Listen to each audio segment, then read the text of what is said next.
When 11-year-old Justin walked into the Hells Angels clubhouse, the room went silent. His black eye told one story, but his words hit harder. Can you be my dad for one day? What happened next would change not just his life, but an entire community. This is a story about the family we choose and the unexpected heroes who answer the call. The heavy door of the Hells Angels clubhouse swung open on a Tuesday afternoon, letting in a shaft of golden sunlight and something nobody expected. A kid. Justin stood in the doorway, backpack hanging off one shoulder, his sneakers scuffed and too small. The conversations died mid-sentence. Pool cues froze. Someone turned down the radio.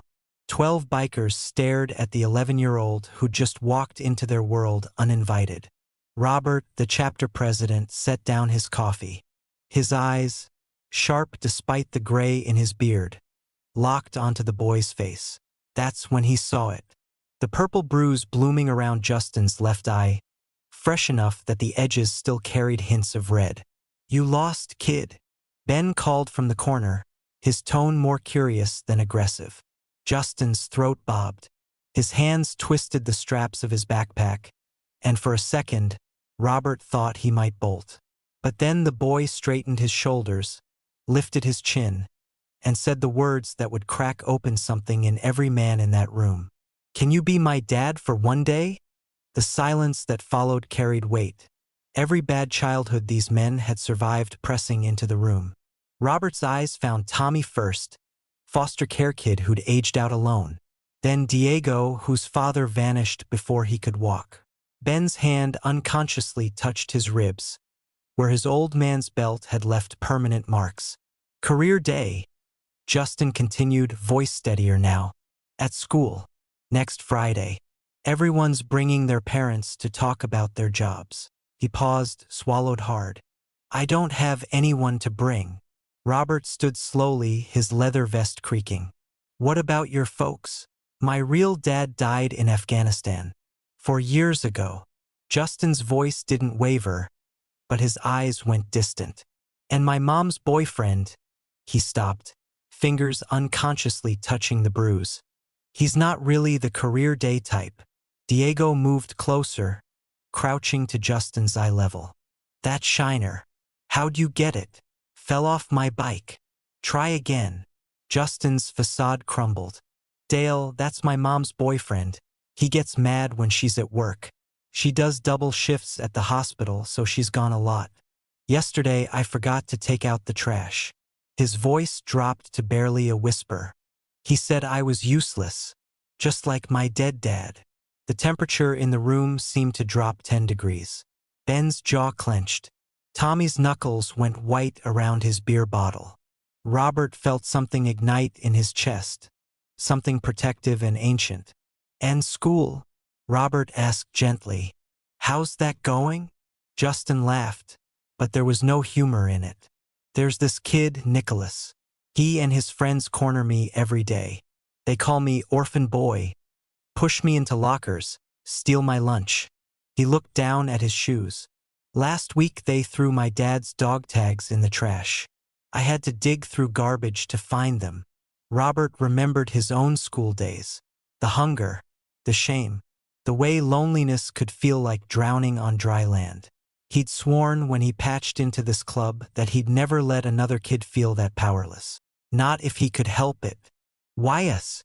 Tommy asked. Why the Hells Angels? Because you're not afraid of anyone. Justin's eyes were bright now, urgent. Nicholas's dad is some big lawyer. Nobody stands up to them. But you guys, he gestured around the room. Everyone respects you. Everyone's a little scared of you. I thought maybe if you came, just for one day, they'd leave me alone. I'd have someone in my corner. That last sentence hit Robert like a punch. The bikers looked at each other. No words were spoken, but entire conversations happened in those glances. They'd all been Justin once. Scared. Alone. Desperate for someone to see them. Robert made his decision. Friday, you said? Justin nodded, hope flickering across his face like sunrise. What time? 9:30. Room 204. Robert turned to his brothers. Who's got Friday morning free? Every single hand went up. All right then. Robert looked back at Justin, and for the first time in what looked like years, the kid smiled. We'll be there. All of us. Justin's eyes went wide. Really? Really? But Justin, Robert's voice went serious. This thing with Dale. Does your mom know? The smile faded. She's so tired all the time. She's working so hard to keep us afloat after Dad died. I don't want to make things harder. Protecting your mom by taking hits isn't noble, kid. It's just more pain. I don't know what else to do. Robert knelt down, putting them eye to eye. You just did it. You asked for help.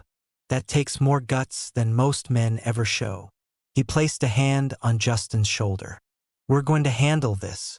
Career day is just the beginning. As Justin left, backpack lighter somehow, the clubhouse erupted in quiet conversation. They had 4 days to plan. 4 days to make sure one scared kid learned what it felt like to have 32 fathers show up when it mattered. Robert watched through the window as Justin walked away and noticed something. The boy's steps were different, stronger. His steps carried a weight they hadn't before, not burden but purpose. Friday morning arrived with gray clouds that threatened rain. Justin woke at 5 a.m., too anxious to sleep.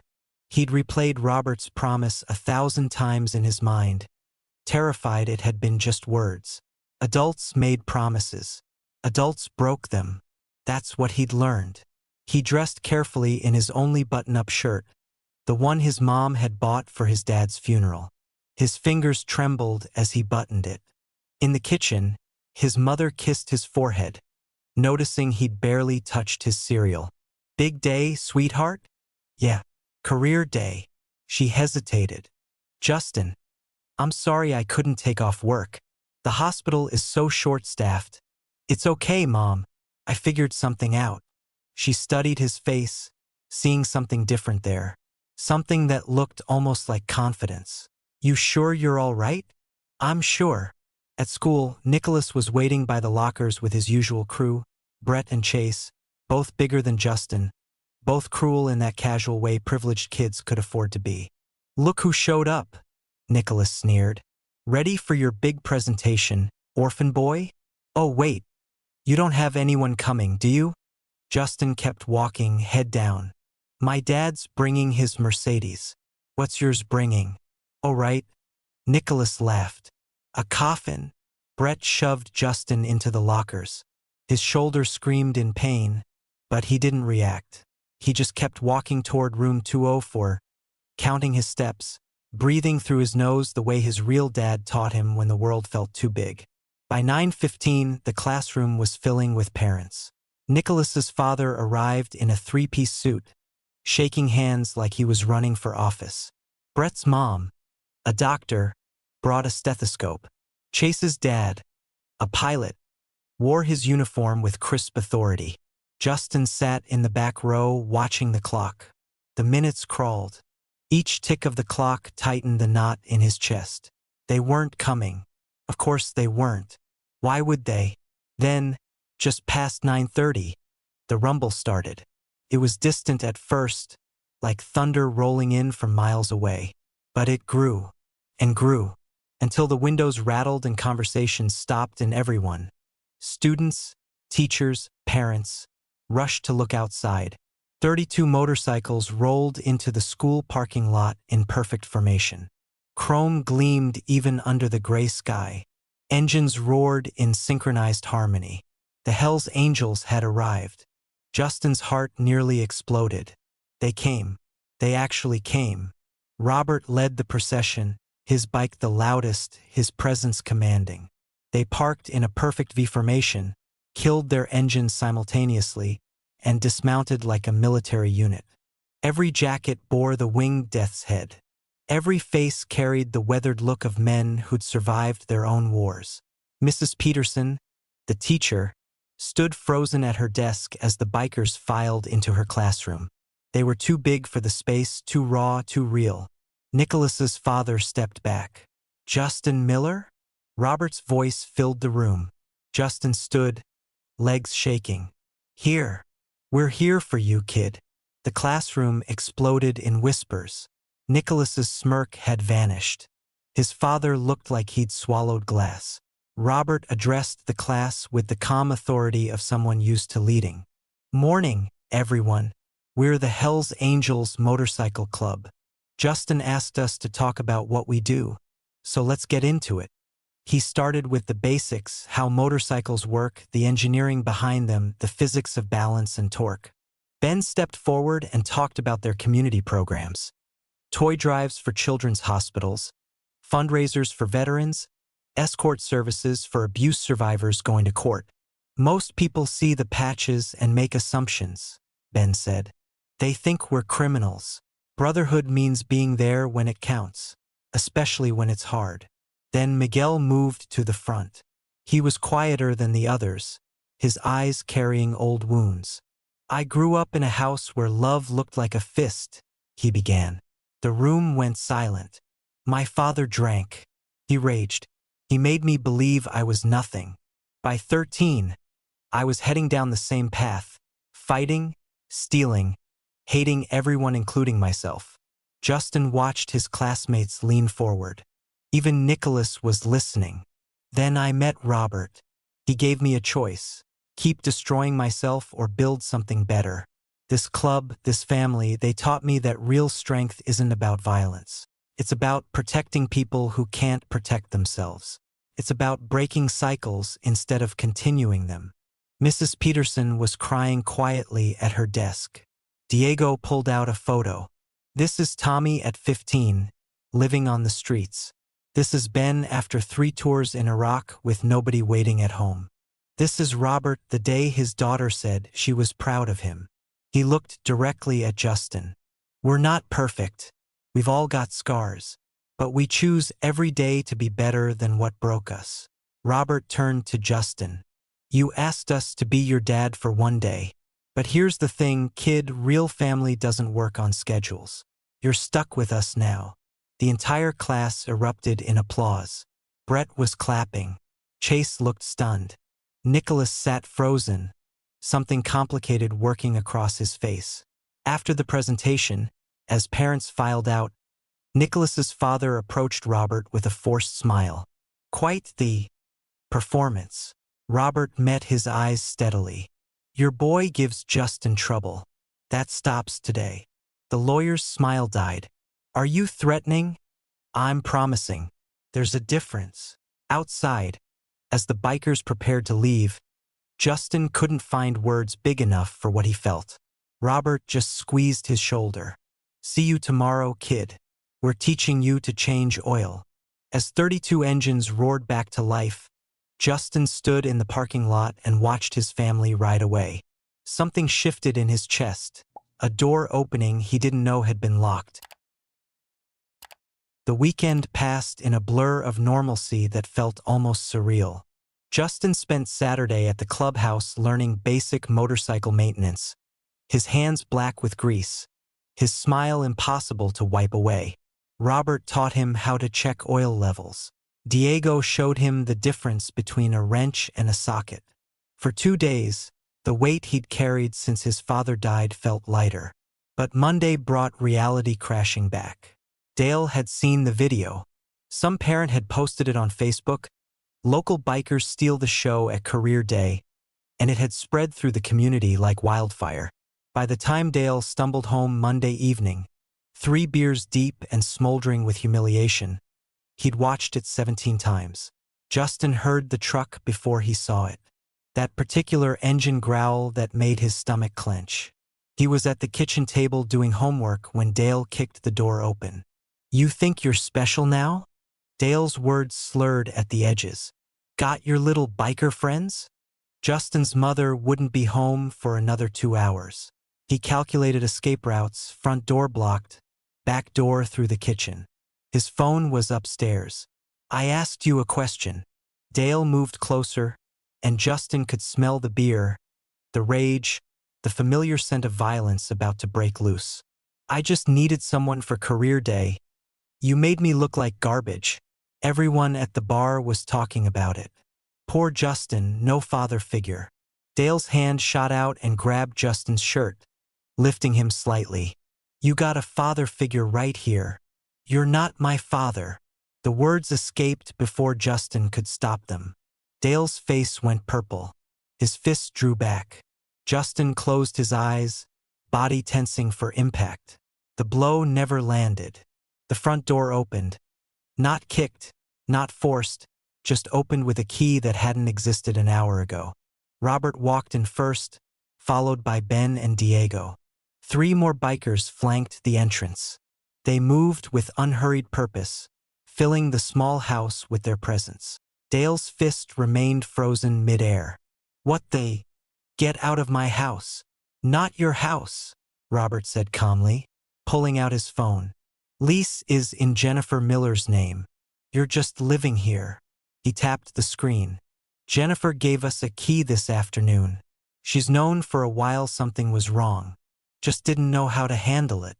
Dale dropped Justin and lunged toward Robert. Ben stepped between them with the easy confidence of someone who'd handled much worse. "Don't," Ben said quietly. "You don't want to do that." Robert moved past them to Justin, checking him over. "You good?" Justin nodded, throat too tight for words. Diego placed a manila folder on the kitchen table. It landed with a soft thump that sounded like thunder. "Open it," he told Dale. Dale's bravado flickered. His hands shook as he picked up the folder. Inside were photographs, Justin with bruises over the past 6 months, time-stamped. Medical records from the school nurse documenting suspicious injuries. A written statement from Mrs. Peterson detailing behavioral changes. Text messages Dale had sent Jennifer, threatening and cruel. "Where did you?" "Justin's school nurse has been documenting for months," Robert explained. "She was building a case but waiting for the right moment. Jennifer's co-workers at the hospital have noticed her injuries too. The ones you blamed on her being clumsy." His voice remained level, almost conversational. "We talked to a lot of people this weekend. Turns out you've left quite the trail."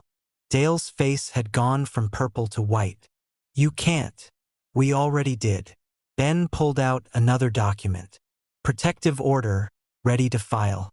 We've got 3 witnesses who'll testify about what they've seen.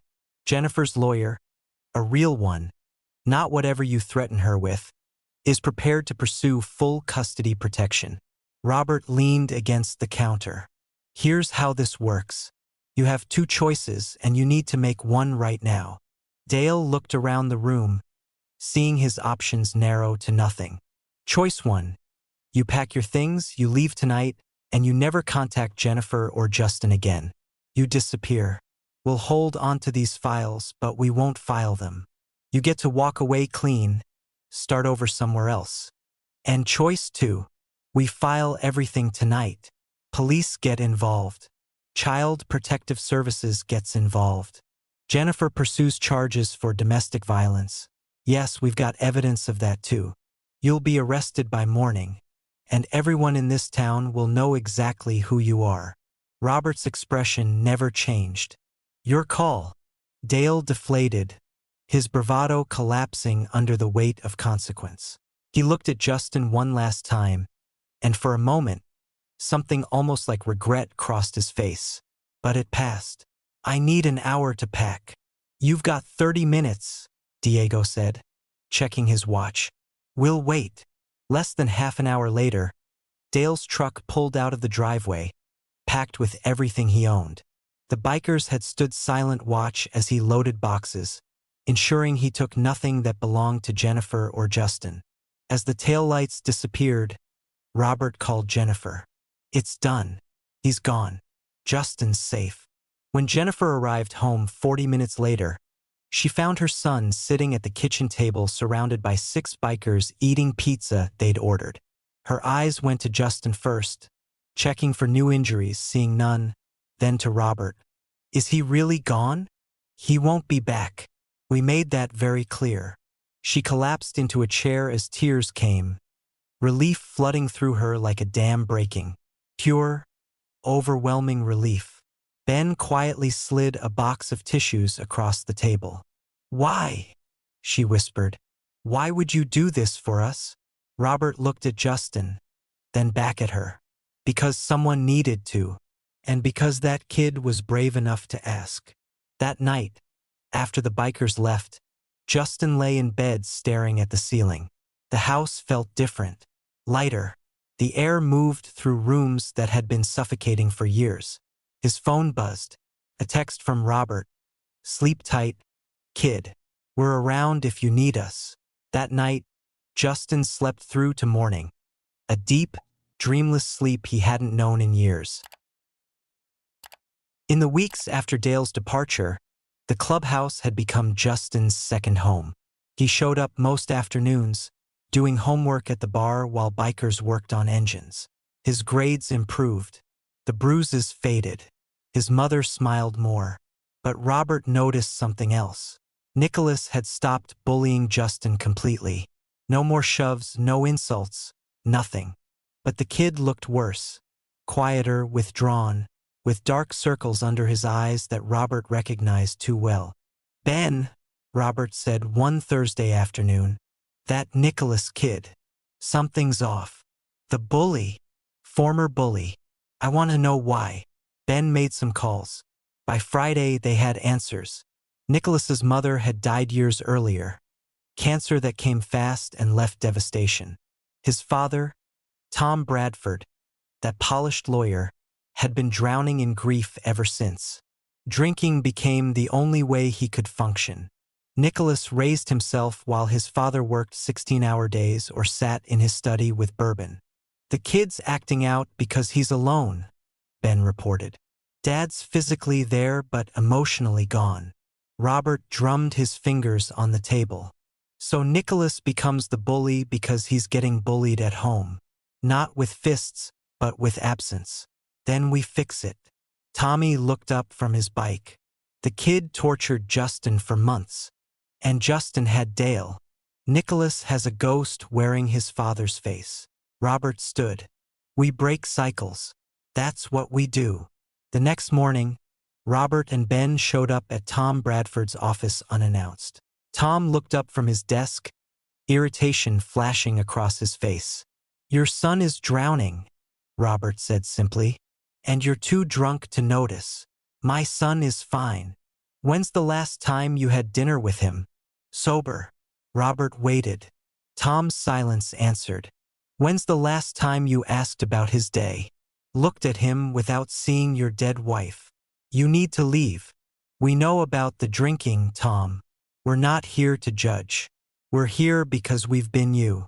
Loss that feels like drowning. Ben's voice was gentle. Pain so big you need to numb it just to survive. Tom's legs seemed to give out. He sat back down heavily. I don't know how to be a father without her. Robert pulled up a chair. My daughter was 7 when her mother left. I was patched into the club, drowning in bottles just like you. One night I came home and found her making dinner. A 7-year-old trying to feed herself because I was too wasted. His voice roughened.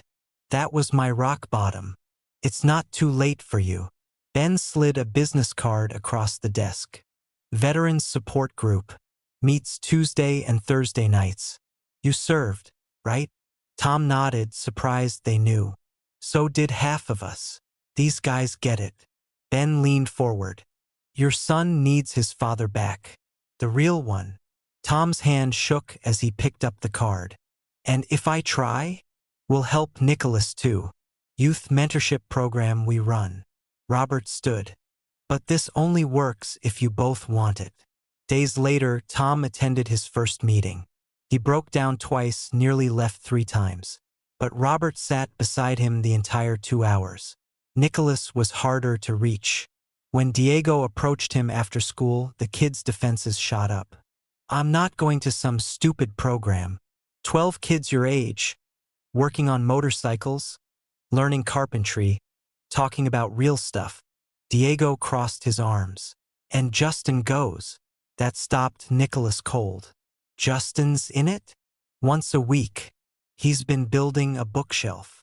Nicholas looked away, jaw working. I was horrible to him. Yeah, you were. Ask him yourself why he'd want you there. The confrontation happened at the clubhouse the following Saturday. Justin was sanding wood when Nicholas walked in, escorted by Diego. The room went quiet. Justin stood slowly. They stared at each other across the workshop. "I'm sorry," Nicholas's voice cracked, "for everything.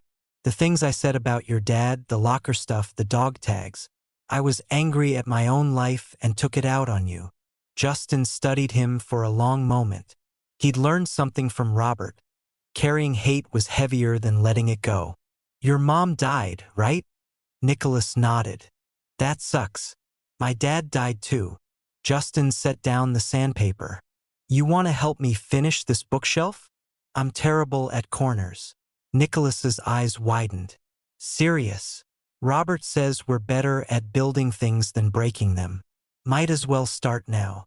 The years unfolded one day at a time. Justin grew taller, his confidence solidified. Nicholas became his unlikely friend, both fixtures at the clubhouse. Tom Bradford got sober and started coaching Little League. Jennifer Miller finished her nursing degree. Graduation day arrived with perfect sunshine. Justin stood at the podium in his cap and gown. In the third row sat his mother, beaming. Behind her, 32 bikers in leather vests stood against the back wall. "Everyone talks about family like it's just biology," Justin began. "But I learned something different. Family is the people who show up when your world falls apart." His eyes found Robert. Family is a group of bikers who answered a desperate kid's question and stayed long after they had to. "They taught me that strength isn't about intimidation, it's about protection. That real men build others up instead of tearing them down." Nicholas, sitting with his father, wiped his eyes. Tom Bradford, sober for 5 years now, squeezed his son's shoulder. They'd driven to the ceremony together, windows down, talking about college plans. Small things. The kind of conversation he'd thought he'd lost forever. So to everyone here, find your people. Be someone's people. Show up. Stay. That's what matters. After the ceremony, Robert handed Justin a folded leather vest. The patch on the back read, "Honorary Brother, Forever Family." "You earned this," Robert said. Justin pulled it on, and the bikers erupted in cheers, every single one of them. His mother hugged him tight, whispering, "Your father would be so proud." "Which one?" Justin asked, grinning through tears. She laughed. "All of them." Justin found family where he least expected it, and those bikers proved that real strength is knowing when to protect, not hurt. What would you do if a child asked for your help? Share your thoughts below, and if this story moved you, hit that subscribe button. Because at Embrace the Journey, we believe everyone deserves someone who shows up. See you in the next story.